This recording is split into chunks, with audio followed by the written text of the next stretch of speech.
Hello students, कक्षा 9 के बच्चों। कल मैंने आपको प्रश्नावली 1.3 के एक दो प्रश्न बताए थे बच्चों। आज मैं आप लोगों को प्रश्नावली 1.3 का प्रश्न संख्या 3 बता रहा हूँ। आप इसे ध्यान से देखिए। ये प्रश्न है, निम्नलिखित को P अपॉन Q के रूप में व्यक्त कीजिए जहाँ P और Q पूर्णांक हैं तथा Q बराबर 0 नहीं है। बच्चों, हमें कुछ संख्याएं दी हुई हैं, दशमलव में दी हैं और उनके ऊपर बार लगा हुआ है। बार का मतलब मैंने आपको बताया हुआ है, जब किसी अंक के ऊपर, एक अंक के ऊपर बार लगाया है तो इसका मतलब वह अंक बार बार आ रहा है, लगातार उसकी पुनरावृत्ति हो रही है। दो अंकों के ऊपर अगर लगा हुआ है बार तो इसका मतलब वो दो अंक बार बार आ रहे हैं, दशमलव के बाद उनकी पुनरावृत्ति हो रही है दो अंकों की। अगर तीन अंकों के ऊपर बार आ रहा है तो इसका मतलब वो तीन अंक बार बार आ रहे हैं, अर्थात उन तीन अंकों की पुनरावृत्ति हो रही है। तो यहाँ पर बच्चों हमें इनको P अपॉन Q के रूप में लिखना है। यह हमें दशमलव के रूप में दिए हुए हैं। इसमें पहला दिया हुआ है बच्चों 0.66 के ऊपर बार है। दूसरा दिया है 0.47, 7 के ऊपर बार है, केवल 4 के ऊपर नहीं है, केवल 7 के ऊपर, केवल मतलब सेकंड वाले में 7 की ही पुनरावृत्ति हो रही है। और जो तीसरा खंड दिया है वो 0.001, दशमलव के बाद 001, इन तीन अंकों की आवृत्ति हो रही है बच्चों। चलिए पहला प्रश्न बता रहा हूं मैं। पहला है 0.6 के ऊपर बार है बच्चों। इसका मतलब क्या हुआ, जब 6 के ऊपर बार लगा है, बार का चिन्ह माने लाइन जो लगी है, लाइन खींची हुई है ऊपर से, इसका मतलब क्या हुआ कि यहाँ पर दशमलव के बाद जो अंक 6 आ रहा है उसकी पुनरावृत्ति हो रही है, मतलब 6 लगातार आ रहा है। तो उतने बार लिखने के बजाय हम बार लगा देते हैं। मैंने बताया था एक बार लिख के उसके ऊपर बार लगा देते हैं। तो 0.6 बार को हम ऐसा भी लिख सकते हैं। अगर इसका बार हटा दें तो 0.6666666 आते रहेगा ये। तो मैंने यहाँ पर 0.6666 4 बार लिख के फिर डॉट डॉट डॉट कर दिया, मतलब इसी तरह से ये आगे को आ रहा है। अब बच्चों इसको हम पहले x मान लेते हैं। माना इसको हमने x मान लिया, माना x बराबर 0.6666 फिर डॉट डॉट डॉट, इसको मैंने समीकरण नंबर 1 डाल दिया बच्चों। अब बच्चों यहाँ पर मैं आपसे फिर याद दिला रहा हूँ आपको कि यहाँ पर एक अंक की आवृत्ति हो रही है, एक अंक की पुनरावृत्ति हो रही है, एक ही अंक बार बार आ रहा है। वो कौन सा अंक है? 6। तो जब एक अंक की पुनरावृत्ति हो रही होती है तो हम समीकरण के दोनों पक्षों में, बाएं पक्ष में भी और बराबर के बाद दाएं पक्ष में भी, लेफ्ट हैंड साइड में भी और राइट हैंड साइड में भी 10 से गुणा करते हैं। अगर दो दो अंकों की पुनरावृत्ति हो रही है तो हम बाएं पक्ष में भी और दाएं पक्ष में भी 100 से गुणा करते हैं। अगर तीन तीन अंकों की पुनरावृत्ति हो रही है तो हम दोनों ओर 1000 से गुणा करते हैं। अगर चार चार अंकों की पुनरावृत्ति हो रही है, 4 अंकों की पुनरावृत्ति हो रही है, 4 अंकों के ऊपर बार है, तो हम 10,000 से दोनों ओर बाएं पक्ष में भी दाएं पक्ष में भी मल्टीप्लाई करते हैं। तो बच्चों यहाँ पर जो है केवल एक ही अंक की पुनरावृत्ति हो रही है, 6 की। तो हम एक अंक की पुनरावृत्ति हो रही है तो इस समीकरण 1 के बाएं पक्ष में भी और दाएं पक्ष में भी, लेफ्ट हैंड साइड में भी राइट हैंड साइड में भी 10 से गुणा कर देंगे। तो समीकरण 1 के बाएं पक्ष में या लेफ्ट हैंड साइड में x है तो 10 से गुणा कर दिया, 10x आ गया, बराबर दाएं पक्ष में भी 10 से गुणा करेंगे। तो जब हम 10 से गुणा करते हैं किसी दशमलव वाली संख्या को तो दो दशमलव जहां पर होता है उससे एक स्थान आगे बढ़ जाता है दाएं हाथ की ओर। दाएं हाथ की ओर मैंने अभी 0 के बाद दशमलव है, फिर 6 6 6 है, तो दशमलव एक स्थान 10 से गुणा करने पर आगे बढ़ जाएगा, मतलब दशमलव 6 के बाद आ जाएगा। अर्थात इसको हम लिख देंगे 6.6 के बाद 6 6 6 आ रहा है तो 6 6 ही आते रहेंगे, तो 6.66666 इस तरह से आ जाएगा ये। 10 से हमने दो और गुणा कर दिया, इसको मैंने समीकरण नंबर 2 डाल दिया। अब बच्चों समीकरण 2 में से समीकरण 1 को घटा देते हैं। 2 में से घटा रहे हैं तो समीकरण 2 को पहले लिख दिया मैंने। समीकरण 2 क्या थी? 10x बराबर 6.6666, फिर डॉट डॉट डॉट आते रह रहा 6। उसके नीचे हमने 1 को घटाना है, समीकरण 1 को लिख दिया। बाईं तरफ 10x के नीचे x लिख दिया, बराबर के नीचे बराबर लिख दिया, और बराबर के बाद समीकरण 1 में दाएं पक्ष में 0.6666 था तो पहले दशमलव से पहले 0 लिख दिया है और दशमलव के बाद 6 लिख दिया। अब घटा रहे हैं, इसको मैंने चिन्ह लगा दिया माइनस का घटाने के लिए। 10x बाईं तरफ 10x में से एक x घट गया, 9x बच गया, बराबर। बराबर के बाद देखिए अब लास्ट से इकाई से घटाना शुरू कीजिए, बाकी डॉट डॉट डॉट को तो ऐसे लिख दीजिए। 6 में से 6 गया 0, 6 में से 6 गया 0, 6 में से 6 गया 0, 6 में से 6 गया 0, फिर दशमलव की जगह दशमलव, और दशमलव से पहले ऊपर है 6 और नीचे है 0, 6 में से 0 गया 6, तो 6 दशमलव क्या आ गया ये 0,0,0,0,0,0 जब दशमलव के बाद 0,0,0 आता है तो उनको लिखने की जरूरत नहीं होती है। तो 9x बराबर हम इसको 6 लिख सकते हैं। तो x बराबर क्या आ जाएगा, x का मान निकालना है, x के साथ जो गुणा वाली संख्या है 9 वो दाईं तरफ बट्टे में चली जाएगी।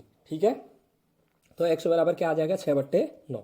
अब कोई संख्या ऐसी है जिसका भाग 6 में भी और 9 में भी जाता है, हाँ 3 का भाग जाता है, तो 3 से ऊपर भी काट दे रहे हैं, 3 से नीचे भी काट दे रहे हैं। 3 से 6 कट गया 2 बार, 3 से 9 कट गया 3 बार, तो x बराबर आ गया हमारा 2/3। तो ये बच्चों हमारा p/q के रूप में आ गया है, अर्थात 0.6 बार का p/q रूप क्या हो जाएगा 2/3। ये आपकी समझ में शायद आ गया होगा। इस तरह के मैं सवाल भी दूंगा आपको गृह कार्य के लिए, आप बना के हल करके मुझे देंगे। ठीक है, अब इसी का सेकंड पार्ट लेते हैं बच्चों।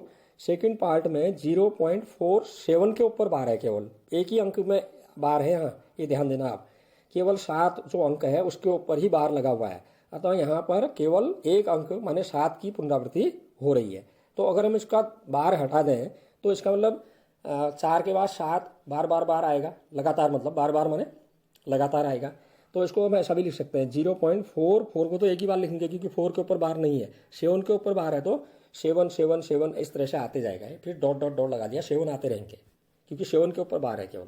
तो इसको हम ऐसा लिख सकते हैं, बार हटा दे तो 0.4777 इस तरह से डॉट डॉट डॉट। अब बच्चे उसको फिर जैसे पहले सवाल में हमने इसको x मान लेंगे, पहले सवाल में x माना था इसको, तो माना x बराबर 0.4777 डॉट डॉट डॉट, इसको हम समीकरण नंबर 1 मान ले रहे हैं।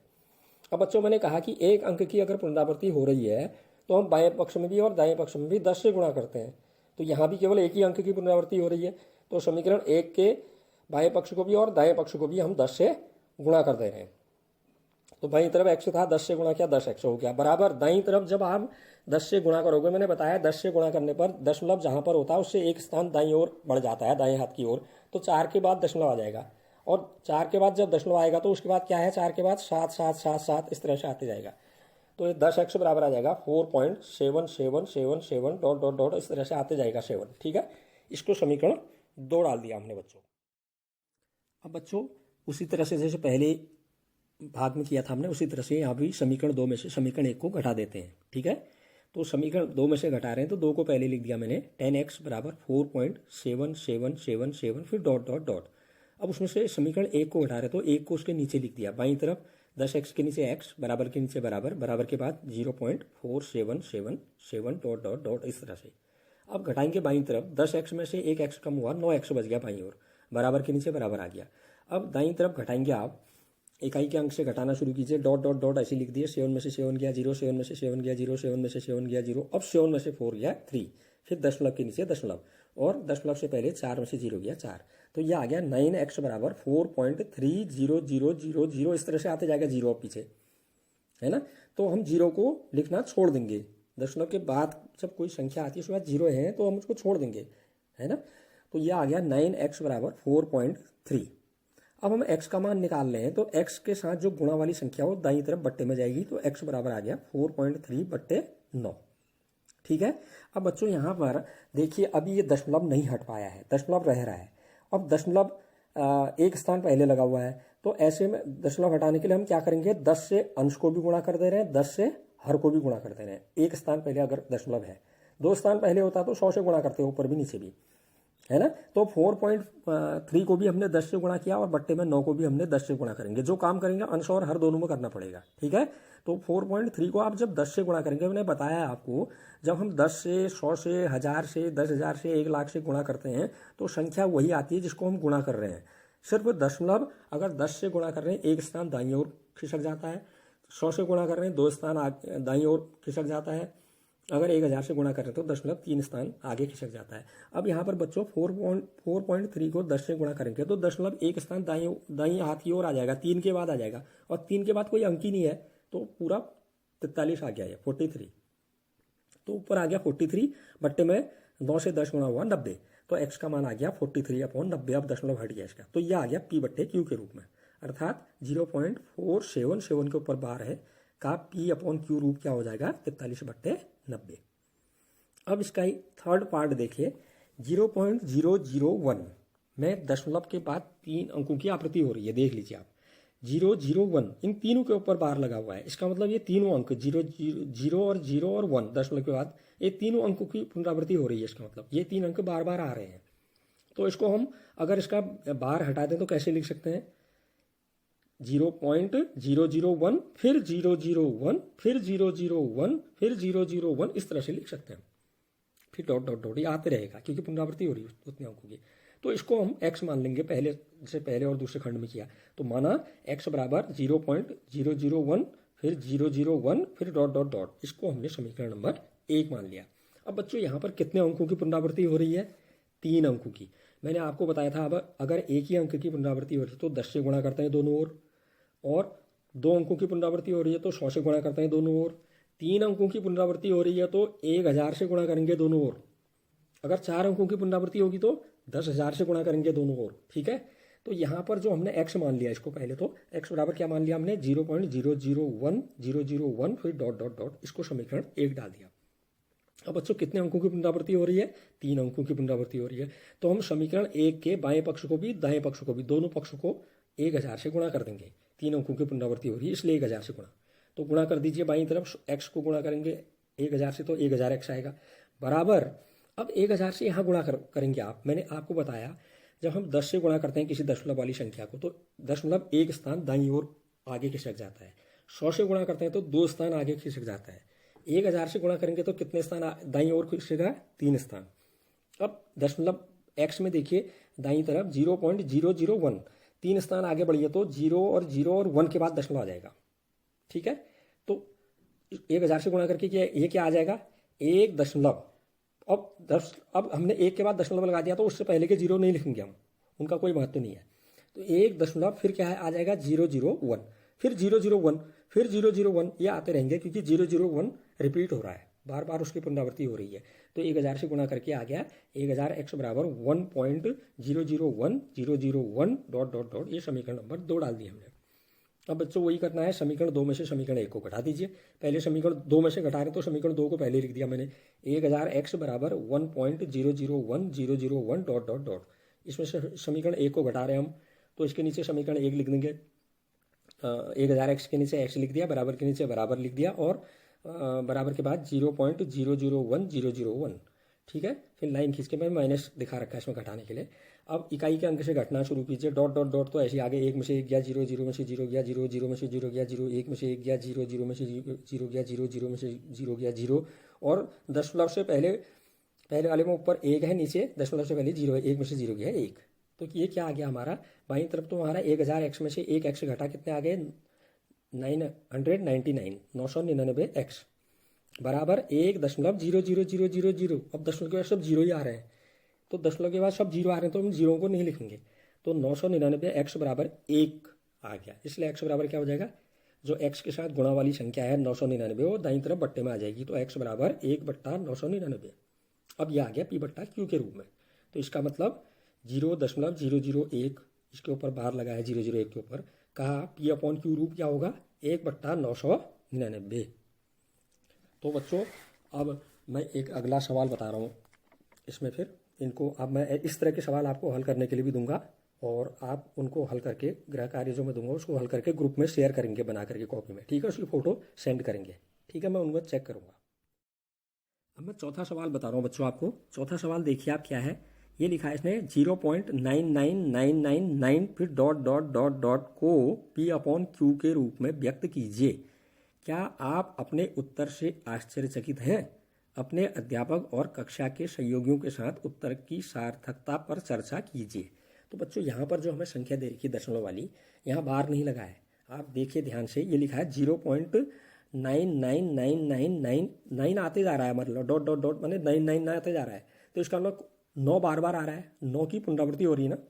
तो आप इसको अगर संक्षिप्त रूप में लिखेंगे जैसे पहले आया था बार वाला, तो क्या लिख सकते हैं हम इसको? ये जो हमें संख्या दे रखी है 0.9999 डॉट डॉट डॉट डॉट को अगर हम छोटे रूप में लिखें, संक्षिप्त रूप में, तो क्या लिख सकते हैं? बार लगा, अगर बार लगा के लिखें तो 0.99 के ऊपर बार, क्योंकि 9 बार बार आ रहा है दशमलव के बाद। ठीक है ना, ऐसा लिख सकते हैं क्योंकि यहाँ पर 9 की पुनरावृत्ति हो रही है। तो बच्चों अब ये तो मैंने आपको समझाने के लिए बताया, मैंने संक्षिप्त रूप में लिखना नहीं है। यहाँ पर जो हमें दे रखा वही सही है, उसको हम x मान लेंगे। तो माना x बराबर 0.9999 फिर डॉट डॉट डॉट, इसको हमने समीकरण नंबर 1 लिख दिया। कितने अंकों की पुनरावृत्ति हो रही है इसमें? यहाँ पर केवल एक अंक, केवल एक अंक 9 की पुनरावृत्ति हो रही है। तो जब एक अंक की पुनरावृत्ति हो रही है तो हम क्या करते हैं, समीकरण 1 के बाएं पक्ष में भी दाएं पक्ष में भी 10 से गुणा करते हैं। तो यहाँ पर एक अंक की पुनरावृत्ति हो रही है तो हम समीकरण 1 के दोनों पक्षों को, बाएं पक्ष को भी और दाएं पक्ष को भी, लेफ्ट हैंड साइड को भी और राइट हैंड साइड को भी 10 से गुणा कर देते हैं। बाईं तरफ x को 10 से गुणा करेंगे, 10x बराबर, अब दाईं तरफ जब 10 से गुणा करेंगे तो मैंने आपको बताया दशमलव वाली संख्या को 10 से गुणा करने पर दशमलव एक स्थान दाईं ओर चला जाता है। तो दशमलव जहाँ पर है उससे एक आगे स्थान बढ़ जाएगा, तो 9 के बाद दशमलव आएगा, बाकी फिर 9 9 9 9 पीछे आते रहेंगे। तो क्या आ जाएगा, 10x बराबर 9.9999 डॉट डॉट डॉट, इस तरह से आ जाएगा, 9 9 आते रहेगा। तो ये आ गई समीकरण नंबर 2। ठीक है, अब समीकरण 2 में से समीकरण 1 को घटा दीजिए। समीकरण 2 को पहले लिख देते हैं, 10x बराबर 9.9999 डॉट डॉट डॉट, उसके नीचे समीकरण 1 को लिख देते हैं, 10x के नीचे x, बराबर के नीचे बराबर, और बराबर के बाद क्या था समीकरण 1 में 0.9999 फिर डॉट डॉट डॉट। फिर घटा दीजिए इकाई के स्थान से, दाईं तरफ से घटाते जाइए बाईं तरफ को। 9 में से 9 गया 0, 9 में से 9 गया 0, 9 में से 9 गया 0, 9 में से 9 गया 0, दशमलव के नीचे दशमलव, 9 में से 0 गया 9, दशमलव से पहले 9 आ गया, और पीछे डॉट डॉट डॉट ऐसे आते रहेगा, 0 0 आते रहेंगे। तो 9x बराबर क्या आ गया हमारा, दशमलव के बाद सब 0 आ रहे हैं तो उनको नहीं लिखेंगे अब। तो 9x बराबर हमारा आ गया 9, इसलिए x बराबर क्या आ गया, जो x के साथ 9 गुणा वाला है वो दाईं तरफ ले आइए, 9 बट्टे में आ जाएगा। तो x बराबर 9/9, माने 9 से 9 कट गया एक बार, 9 से 9 कट गया एक बार, ये आ गया 1/1 के रूप में, भी बट्टा क्यू के रूप में आ गया। अब 1/1 माने एक ही होता है, तो x बराबर 1 आ गया। ठीक है, जबकि हमारा जो दशमलव में दिया था संख्या 0.99999 दिया था, और इसको हमने जब p/q के रूप में लिखा तो इसका मान 1 के बराबर आ जा रहा है, 1/1 या 1 के बराबर आ रहा है। तो ये p/q रूप हो गया इसका, 1/1 या 1। ठीक है, अब यहाँ पर इसने कहा था क्या यह उत्तर आश्चर्यजनक लग रहा है, या आपको आश्चर्यजनक लग रहा होगा, क्योंकि दशमलव 0.9999 था और p/q के रूप में लिखा, पूरा पूरा आ गया, ये पूर्णांक आ गया। ठीक है ना, लेकिन बच्चों ये आश्चर्यजनक नहीं है, वैसे लग रहा है हमें आश्चर्यजनक, क्योंकि दशमलव वाली संख्या थी और आंसर जो इसका p/q के रूप में जो आया वो पूर्णांक आ रहा है ना। लेकिन ये आश्चर्यजनक नहीं है, क्योंकि 0.9 बार जो है वो 1 के बहुत निकट होता है। जैसे मैं आपको एग्जाम्पल बताऊं, जैसे आपको कोई संख्या दशमलव के 3 स्थान तक दी है, 2.346 ये दे रखी है, तो उसको 2 ही अंक तक लिखो कहते हैं। तो आप क्या करते हैं, तीसरे अंक में 5 या 5 से बड़ा है, अगर दशमलव के बाद तीसरा अंक 5 या 5 से बड़ा है तो एक हम जोड़ देते हैं बाईं तरफ वाली संख्या में, है ना। 2.346 था जैसे, तो 2.35 हो जाएगा, वो 4 में 1 जुड़ गया, क्योंकि 6 है तीसरे अंक में, 5 से बड़ा है तो 1 इधर जोड़ दिया हमने। तो इसी तरह की बात यहाँ भी आएगी। अगर हम इसको शॉर्ट में लिखेंगे, 0.9999 को हमने, अब जैसे मान लेते तो अनंत बार दे रखा है हमें, डॉट डॉट डॉट दिया है, अगर ये 4 ही बार दिया होता 0.9999, एक हम 9 है चौथे स्थान पर, तो 5 से बड़ा है, 1 इधर जोड़ देंगे तो ये फिर 1 के बराबर ही आ जाएगा, है ना। तो मतलब 0.9999 में 9 की पुनरावृत्ति जितनी अधिक बार होगी, यह मान 1 के नज़दीक आता रहेगा।